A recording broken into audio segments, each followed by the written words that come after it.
This video gives a brief introduction to locating and searching statutes in the library's print collection and also shows how statutory codes are organized. Where applicable, legal researchers often begin a research project by deciding if one or more statutes are relevant to their issue. Why? Because statutes often overturn or modify court decisions that apply common law principles. A statute is enacted by a legislative body. In Washington, it's the United States Congress.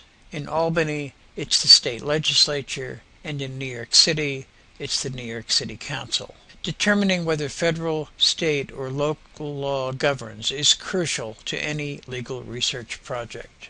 The federal government and some state governments publish official versions of statutory codes that contain just the language of the statute. There are also annotated versions which private commercial companies publish that contain additional useful commentary. The publication of statutes, whether federal or state, generally follows the same pattern. First, a statute is published as a slip law. Slip laws are later published in chronological order as session laws, which some jurisdictions call chapter laws. Session laws are then rearranged by subject and published in a code, a subject arrangement of statutes for a particular jurisdiction.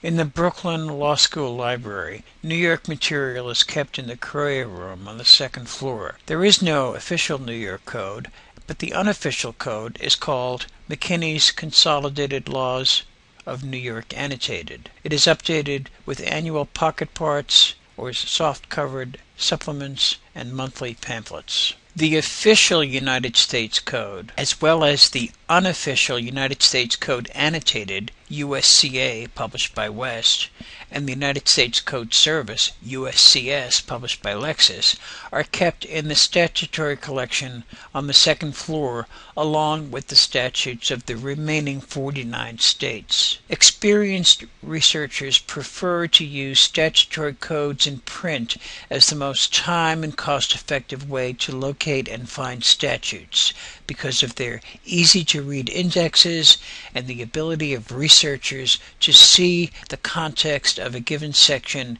within the broader code. Trying to find statutes online using a full-text search can be very costly in both time and money. Whether using a print or online version of a code, such as the U.S. Code or a state code, there are 4 basic ways to find relevant sections of that code.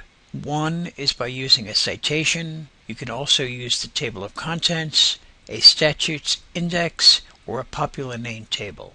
Let's look at each.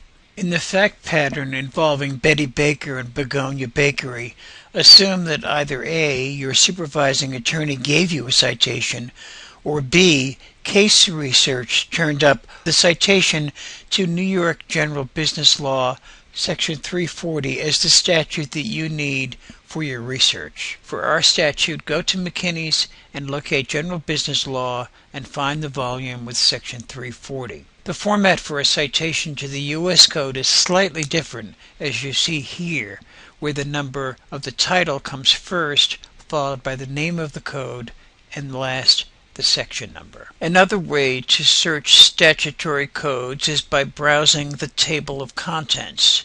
The table of contents from the U.S. Code shows that the titles are numbered, with each title covering a specific topic.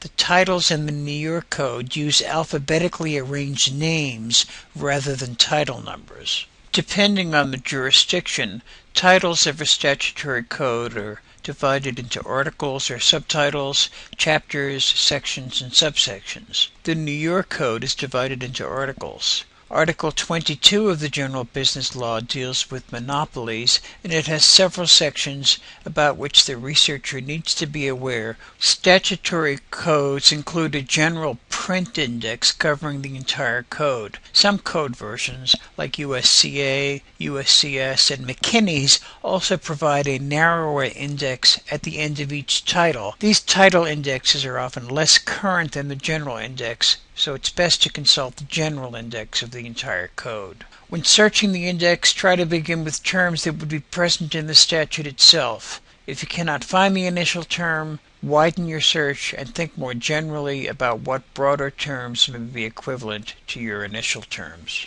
Finally, if you do not know the citation of a relevant statute, but you do know the common name by which it is referred, you can locate the statute through a popular name table at the end of most statutory codes.